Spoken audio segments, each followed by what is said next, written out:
Minus 2x and 6x plus में 2x greater than equal to 3। अब देखो कितने पॉइंट हैं जो रिपीट हो रहे हैं दो बार। एक तो लेस देन -3 इक्वल टू -3 और ग्रेटर देन -3। देखो x ग्रेटर देन -3 और x लेस देन -3, ठीक है ना। x less than -3, x greater than -3, then x less than 3 और x ग्रेटर देन 3। तो -3 रिपीट हो रहा है और 3, तो हमें दोनों पॉइंट पे चेक करना पड़ेगा ये कॉन्टिन्यूस है या नहीं। इन दोनों पे ही कर लो बस, और किसी पे नहीं करना। अब मॉडुलस फंक्शन यहाँ है तो मॉडुलस फंक्शन की हमें ब्रेकिंग करनी पड़ेगी। ये वाला फंक्शन कब डिफाइन है, जब x लेस देन -3 है।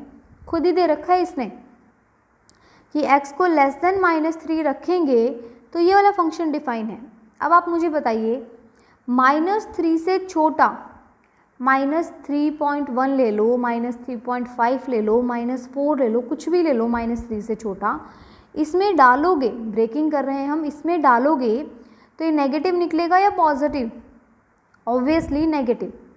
-3 से छोटा कुछ भी अगर इसमें डालेंगे और इसकी ब्रेकिंग करेंगे तो ये नेगेटिव आएगा या पॉजिटिव? नेगेटिव आएगा। ये मत सोचिए कि हमने -3.5 डाला, मॉडुलस लगा हुआ है, वो तो पॉजिटिव आ रहा है तो मैम नेगेटिव क्यों बता रही है। मैं ब्रेकिंग कर रही हूँ और ब्रेकिंग करते टाइम मुझे मॉडुलस हटाना है, तो -3 किससे छोटा इसमें कुछ भी डालोगे तो ये हमारे पास क्या आएगा? नेगेटिव आएगा। तो आप इसको पहले ऐसे लिख लो कि -3 से छोटा कुछ भी डालने पे ये नेगेटिव आ रहा है, ठीक है। और कहीं मॉडुलस है नहीं तो उसको लिखने की ज़रूरत नहीं है। मैंने ब्रेकिंग क्यों करवाई? सो दैट आप डायरेक्ट कर सको। ऐसे नहीं करना है कि डायरेक्ट ये फंक्शन लिखा है फिर उसमें आप डायरेक्ट -3 सब्स्टिट्यूट कर दोगे यहाँ पे, ऐसे नहीं करना है, वो गलत हो जाएगा। तो ऐसे करिए आप, ओके। पहले ब्रेकिंग करके कीजिए, अगर ब्रेकिंग नहीं करते हैं तो सब्स्टिट्यूशन करना पड़ेगा आपको, फिर सब्स्टिट्यूशन से करना करिएगा।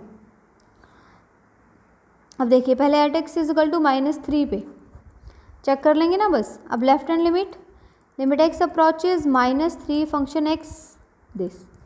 अब x की जगह -3 रखोगे तो -3 3 + 3 6। ऐसे ही राइट हैंड लिमिट चेक कर लेना। Limit x approaches -3 - 2x, x की जगह -3 रखोगे 6 and value of the function f of -3 ये रहा। यहाँ -3 डालो तो 3 + में 3 6, तीनों इक्वल आ गए। Function is continuous at x equal to -3।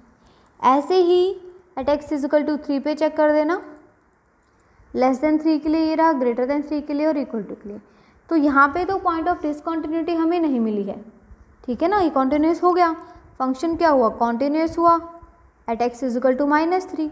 लेकिन 3 पे और चेक कर लो, हो सकता है 3 पे मिल जाए, 3 पे मिल जाएगा ये डिसकॉन्टिन्यूस। समझ गए ना आप बात को? तो इस तरह से हमें करना है, कुछ भी टिपिकल नहीं है, बहुत सिंपल है ये, इस तरह से करना होता है। ओके, समझ गए आप बात को? तो ये आप लोगों का होमवर्क है। एक्सरसाइज 6.2 जो है वो मैंने होमवर्क में दी है।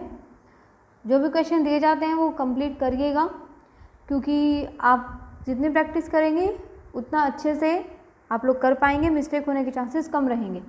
इस एक्सरसाइज में जो क्वेश्चन नंबर 4th है, 5th, 6th और 7th है, इंपॉर्टेंट क्वेश्चंस हैं वो 4th, 5th, 6th, 7th, क्योंकि यहाँ पे हमें दो पॉइंट दे रखे हैं। जैसे मैंने अभी एक एग्जाम्पल करवाए हैं आपको लास्ट वाले 2, उसी तरह से होंगे वो क्वेश्चंस।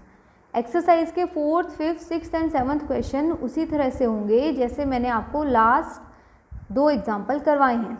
एक बार मैं आपको दिखा देती हूँ। जो एक्सरसाइज के हमारे पास क्वेश्चन है, जैसे 7th क्वेश्चन है, देखिए इसने बोला हुआ है if function is continuous on 0 to 8, close interval 0 से 8 पे फंक्शन कॉन्टिन्यूस दे रखा है। जब क्लोज इंटरवल 0 से 8 पे फंक्शन कॉन्टिन्यूस है, दैट मीन्स इसके बीच में जितने भी हमारे पास पॉइंट्स हैं सभी पे फंक्शन कॉन्टिन्यूस है। कोई भी फंक्शन अगर किसी इंटरवल में कॉन्टिन्यूस होता है, कोई भी फंक्शन, ध्यान से सुनिए, अगर किसी इंटरवल में कॉन्टिन्यूस होता है तो वो उस इंटरवल के हर एक पॉइंट के लिए कॉन्टिन्यूस होता है।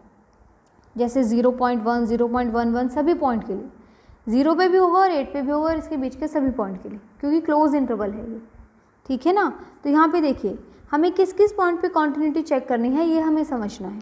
0 एक ही बार दे रखा है, इस पर नहीं देखनी हमें कॉन्टिन्यूटी, 2 पे देखनी है और 4 पे देखनी है, 8 पे भी नहीं देखनी।